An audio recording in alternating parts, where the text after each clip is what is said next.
નમસ્કાર. B.A.sem-4 અર્થશાસ્ત્રમાં paper number 9 નાણું banking અને રાષ્ટ્રીય અર્થવિધાન 2 યુનિટ-3 કરદાન ક્ષમતા. એમાં આપણે કરદાન ક્ષમતાને નક્કી કરતા પરિબળો છે. ગયા વિડીયોમાં આપણે કરદાન ક્ષમતાનું ખ્યાલ અને તેનું મહત્વ જોયું કે કરદાન ક્ષમતાનું મહત્વ શું છે. આજે આપણે કરદાન ક્ષમતાને અસર કરતા પરિબળો જોઈએ તો એમાં છે કે રાષ્ટ્રની સંપત્તિ અને આવકનું પ્રમાણ, રાષ્ટ્રની આવક અને સંપત્તિની વહેંચણી, વસ્તીનું કદ અને તેનો વૃદ્ધિ દર, આવક વૃદ્ધિનો દર અને આર્થિક સ્થિરતા, કરવેરાની પદ્ધતિ, લોકોનું જીવન ધોરણ, ભાવ સપાટી, લોકોનું માનસ, કરવેરાનો ઉદ્દેશ અને જાહેર ખર્ચનું સ્વરૂપ. આ કરદાન ક્ષમતાને નક્કી કરતા 10 પરિબળો છે. તો પહેલે જોઈએ કે રાષ્ટ્રની સંપત્તિ અને આવકનું પ્રમાણ. કોઈપણ દેશના લોકોની કરદાન ક્ષમતાનો આધાર તે દેશની કુલ રાષ્ટ્રીય સંપત્તિ તથા લોકોની આવક ઉપર રહેલો છે. ગરીબ રાષ્ટ્રની સરખામણીમાં સંપત્તિ પ્રધાન દેશની કરદાન ક્ષમતા ઘણી ઊંચી હોય છે. આથી લોકો વધુમાં વધુ કેટલો કર નાખી શકાય તેની મર્યાદા સંપત્તિના પ્રમાણ પર જાણી શકાય છે. જો કોઈ રાષ્ટ્રની સંપત્તિમાં વધારો થાય તો લોકોની કરદાન ક્ષમતામાં આપોઆપ વધારો થશે. રાષ્ટ્રની સંપત્તિમાં વધારો થશે તો લોકોની કરદાન ક્ષમતામાં પણ આપોઆપ વધારો થશે. વિકાસ પામતા દેશના લોકોની કરદાન ક્ષમતામાં આ રીતે વધારો થતો જાય છે. આથી વિરુદ્ધ કોઈ પણ દેશમાં યુદ્ધ જેવી પરિસ્થિતિમાં તરાજા થયો હોય તો તેની કરદાન ક્ષમતા પહેલાં કરતાં ઘટે છે. એટલે રાષ્ટ્રની સંપત્તિ અને આવકનું પ્રમાણ લોકોની આવક પરથી જ અને શું લોકો પર વધુમાં વધુ કેટલો કર નાખી શકાય છે તેની મર્યાદા સંપત્તિના પ્રમાણ પરથી જાણી શકાય છે કે કુલ રાષ્ટ્રીય સંપત્તિ તથા લોકોની આવક ઉપર રહેલો હોય છે.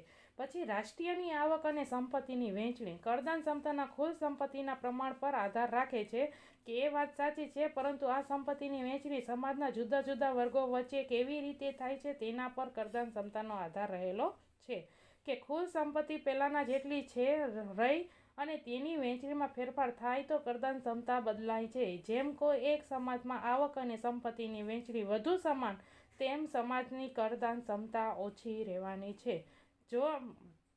જેમ કોઈ એક સમાજમાં આવક અને સંપત્તિની વહેંચણી વધુ સમાન તેમજ તે સમાજની કરદાન ક્ષમતા ઓછી રહેવાની છે. એટલે આવકની અસમાનતા અહીં કરદાન ક્ષમતામાં વધારો કરનારી નીવડે છે. તો ધનિક વર્ગના લોકોની માથાદીઠ આવક ઊંચી હોવાથી તેમની કરદાન ક્ષમતા ઊંચી હશે.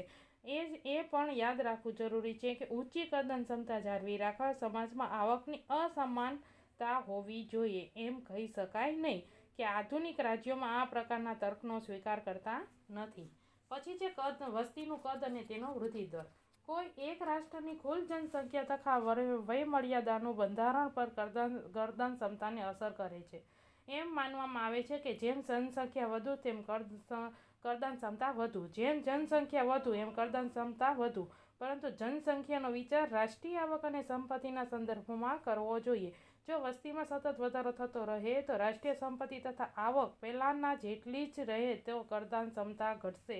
આથી વિરુદ્ધમાં વસ્તીના વધારા કરતાં રાષ્ટ્રીય આવકમાં વધારો થાય તો ઝડપથી વધતી હોય તો કરદાન ક્ષમતામાં વધારો થશે. જો વસ્તીમાં વધારો થશે તો કરદાન ક્ષમતામાં ઘટાડો થશે, પણ વસ્તીના વધારા કરતાં રાષ્ટ્રીય આવકમાં વધારો થશે તો કરદાન ક્ષમતામાં વધારો થશે. આવકમાં વૃદ્ધિનો દર અને આર્થિક સ્થિરતા. જો અર્થતંત્ર સ્થિરતાની આગળ ધપતું હોય તો આવક વૃદ્ધિનો દર પર સ્થિરતાપૂર્વક વધતો હોય તો લોકોની કરદાન ક્ષમતા ઊંચી રહેશે. અને અર્થતંત્રમાં ભાવ સપાટીમાં તીવ્ર આરોહ-અવરોહ આવતા હોય તો મંદીમાં જ્યારે લોકોની આવકમાં ઘટાડો થાય ત્યારે લોકોની કરદાન ક્ષમતામાં પણ ઘટાડો થશે. પછી છે કરવેરાની પદ્ધતિ. કરદાન ક્ષમતાના ખ્યાલ પર દેશની કરવેરા પદ્ધતિ પણ અસર કરે છે. ખૂબ જ ઊંચા દરે લાદવામાં આવતા એક કે થોડા કર કરતાં મોટા જન સમુદાય પર નીચા દરે નાખવામાં આવતા વિવિધ કરોમાંથી રાજ્યને વધુ આવક મળે છે. એટલે કરદાન ક્ષમતા વધશે. સમાજનો દરેક વર્ગ અહીં પોતાનો ફાળો આપી શકશે અને તેથી કરદાન ક્ષમતા ઊંચી જશે. આ જ રીતે ઉત્પાદન પર વિપરીત અસરો કરનાર કરવેરાની કરદાન ક્ષમતા ઘટશે. પછી છે લોકોનું જીવન ધોરણ. એટલે લોકોનું જીવન ધોરણ તેમની વપરાશ જીવન પદ્ધતિ નક્કી કરે છે. ઊંચા જીવન ધોરણના કારણે સમાજની જરૂરિયાતો અને વપરાશ ઊંચી હોય છે. તે લોકો ઊંચા કરવેરા સહન કરી શકતા નથી. આથી આવા વર્ગના લોકોની કરદાન ક્ષમતા નીચી હશે. આથી વિરુદ્ધમાં લોકોનું જીવન ધોરણ સાદું હશે, કર માટેનો શેષ વધુ પ્રમાણમાં ઉપલબ્ધ થશે અને લોકોની કરદાન ક્ષમતા ઊંચી જશે.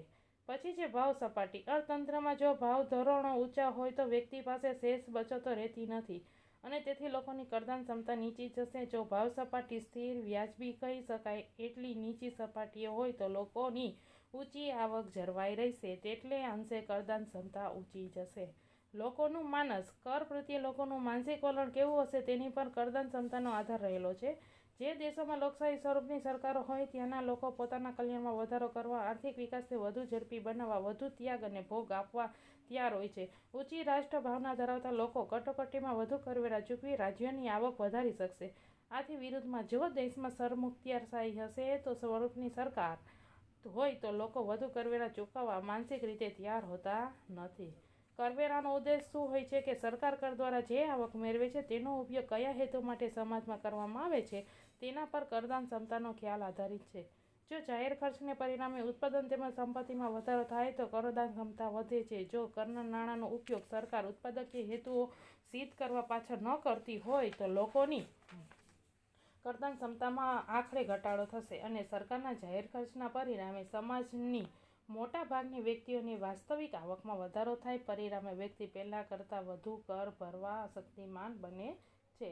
પછી છે જાહેર ખર્ચનું સ્વરૂપ. સરકાર કર દ્વારા લોકો પાસેથી જે આવક મેળવે છે તેનો ખર્ચ કઈ રીતે કરે છે તેના પર કરદાન ક્ષમતા આધાર રાખે છે. સરકાર વિકાસના કાર્યો હાથ ધરતી હોય કે દેશમાં શાંતિ જળવાઈ રહે, વિદેશી આક્રમણ સામે લોકોને રક્ષણ આપવા ખર્ચ કરતી હોય તો આવું ખર્ચ લાંબા ગાળે લોકોની કરદાન ક્ષમતામાં વધારો કરનારું નીવડશે અને લોકપ્રિય અને સારી સરકાર લોકો પાસેથી વધુ કરવેરા ઉઘરાવી શકશે.